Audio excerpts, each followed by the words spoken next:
যদি আমার কোনো কথা জামাতের মধ্যে কষ্টকর হয় আমি সেই কথা বলবো না, দরকার বললে আমার জবান কেটে ফেলবো, জিভ কেটে ফেলবো। আজকে আমি হঠাৎ করে দেখলাম আমার দাম বেড়ে গেছে গা। আমি দেখলাম আমার বিএনপি বন্ধুরা আমাকে নিয়ে প্রচুর লেখালেখি করতেছে। আমি শুকরিয়া জানাই, ধন্যবাদ জানাই যে আমি যে তাদের ঘরের একটা মুড়া কুড়ি আসলাম এটা যারা বুঝতে পারছে। আমি তো চলে আসি নাই ভাই, আমাকে আপনারা বের করে দিয়েছেন।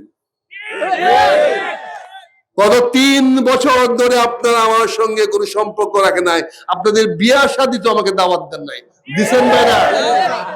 আমরা পাইছি জীবন বিয়া শাদী দাওয়াত? আমরা ওখানে ঢুকলে ওখানে ধারা বাড়িয়ে গেছে গা, কি সাজান? আজকে ভাই আমাদেরকে গালাগালি করেন কেন?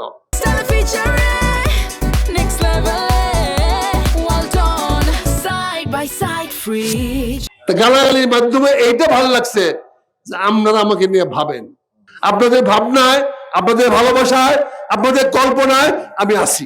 যার প্রতি ভালোবাসা থাকে তাকেই তো মানুষ নিন্দে, নাকি? যার প্রতি প্রেম বেশি তার প্রতি কষ্ট বেশি। আমার বন্ধুরা আজকে আমাকে বলছেন, আমাকে তো ঘর থেকে বের করে দিয়েছেন, কত চেষ্টা করছে আমাদের নেতারা এই টক শোতে মাইক বাজায় অনুরোধ করছে যে আমাদেরকে ফেরত দেন। আমাদের অনেককে ফেরত দিয়েছেন, ধন্যবাদ জানাই। আমাকে নেন নাই, আমাকে মুঘল ভাই, আমাকে মুজাম্মেল ভাই আশ্রয় দিয়েছে।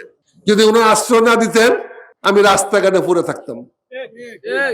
আমার তো এই বয়স নাই নতুন করে ঘর বানানো, আমার ঘরে চালও নাই, চুলাও নাই, নতুন করে আবার আমি ঘর বানাবো। আমার এই বয়সে আমাকে কেউ আশ্রয় দিবে না, কিন্তু আমার ভাইয়েরা আশ্রয় দিয়েছেন। আমি এই জন্য ওদের কাছে কৃতজ্ঞ। যতদিন বেঁচে থাকবো আমার এই দুর্দিনে ওনারা যে আমাকে আশ্রয় দিয়েছেন, আমার কৃতজ্ঞতা ওনাদের প্রতি আমার আজীবন থাকবে। আমি সিদ্ধান্ত নিয়েছি যদি আমার কোনো কথা জামাতের মধ্যে কষ্টকর হয় আমি সেই কথা বলবো না, দরকার বললে আমার জবান কেটে ফেলবো, জিভ কেটে ফেলবো। আমি বলবো না।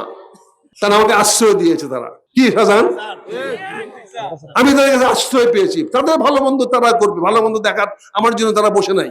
ওনারা আমাদের রাজনীতি করবে, রাজনীতি আগাবে, কিন্তু আমি যে আশ্রয় পেয়েছি আপনাদেরকে নিয়ে আশ্রয় পেয়েছি। আমি একা না, কি বলেন?